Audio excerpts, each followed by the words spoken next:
বলো ঈদ মুবারক সবাইকে, ঈদ মুবারক। খিচুড়ি আর মাংস।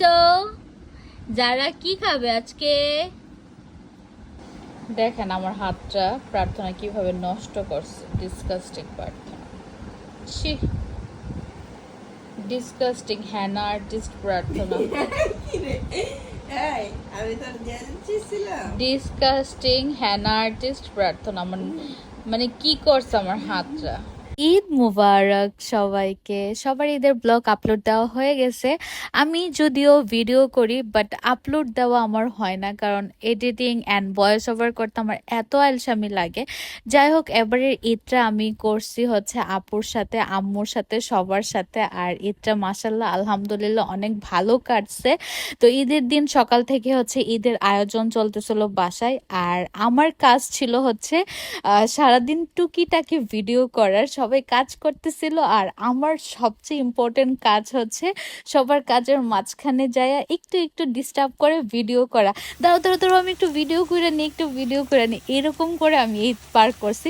যাই হোক, এখানে হচ্ছে আপু বেরাস্তা করতেছে গরু মাংসটা দেওয়ার জন্য। কোরবানি দেওয়ার পর হচ্ছে আপু গরু মাংসটা বসাই দেয়।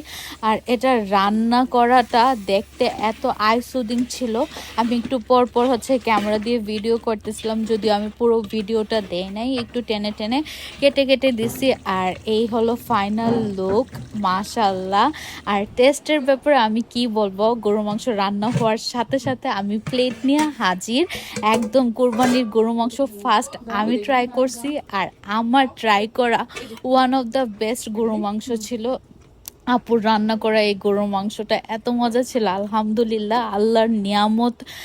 কি যে জিনিস, মানে মাশাল্লাহ খুবই টেস্টি হয়েছিল। খালি আমি না, যারা যারা খাইছে সবাই একই কথা বলছে। আর আমি কথা বলতে বলতে হাঁপাই গেছি এই কারণে আমার ভয়েস ওভার দিতে খুব বিরক্ত লাগে। আর এখানে কাবাব রেডি হইতেছে। এই ফাঁকে আমাদের বাসায় গেস্ট চলে আসছে।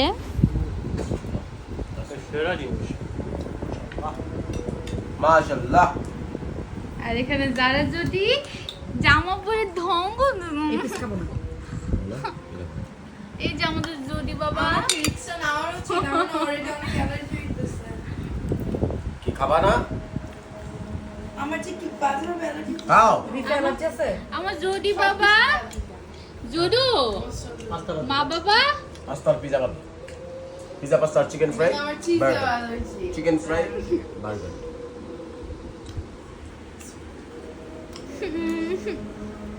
যারা কি কিউট লাগতেছে মাশাআল্লাহ। পোজ দে, সেই সাথ। হ্যাঁ আসলে হ্যাঁ অনেক কিউট লাগতেছে। সাজিদ এক বাসায় কি বলতে চাও? অসাধারণ, এক বাসায় অতুলনীয়, এক বাসায় বলে নাই তো আউটস্ট্যান্ডিং, তুলনা হয় না। লাইফে খাওয়া বেস্ট করবো। বেস্ট। আমিও বলছি, আমিও খায়া বলছি। মান করব হ্যাঁ দেখেছি আজকে আকর্ষণ ওরা দাও না সাজিদের উপরে। যদি হ্যাঁ ভাবি ঈদ মোবারক। আমি তো কইতাছিলাম যে ঈদ কই। ঈদ মোবারক, ভালো আছেন? দেখি না ওই জায়গাটা দেখি, মাই জায়গাটা দেখি, মাই জায়গাটা দেখি না জারামণি। যারা আমার এই ঈদ ব্লগটা দেখতেছেন তারা সবাই অবশ্যই যারা আর জুডিকে দেখে মাশাল্লাহ বলবেন, অবশ্যই ওদের জন্য দোয়া করবেন।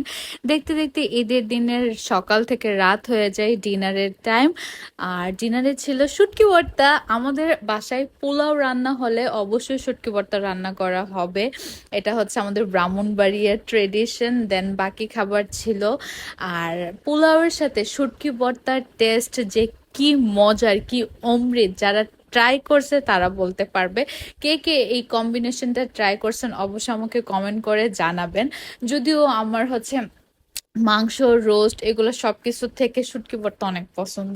আর এখানে আমি কাবাব দিয়ে দেন হচ্ছে কলিজার সাথে হচ্ছে পোলাও মিক্সড করে একটুখানি পেঁয়াজ দিয়ে খাইতেছিলাম, কারণ আমি পোলাও বেশি খাইতে পারি না, কিন্তু যতটুকুই খাইছি পেট ভরে খাইছি মাশাআল্লাহ আলহামদুলিল্লাহ। আর ডেজার্টে ছিল রূপকথার বানানো স্পেশাল কেক, এটার টেস্ট অনেক বেশি ইয়াম্মি ছিল। দেন হচ্ছে নবাবী সেমাই ছিল, কাস্টার্ড ছিল। আর ঈদটা আলহামদুলিল্লাহ পুরো ফ্যামিলির সাথে অনেক ভালো কাটছে।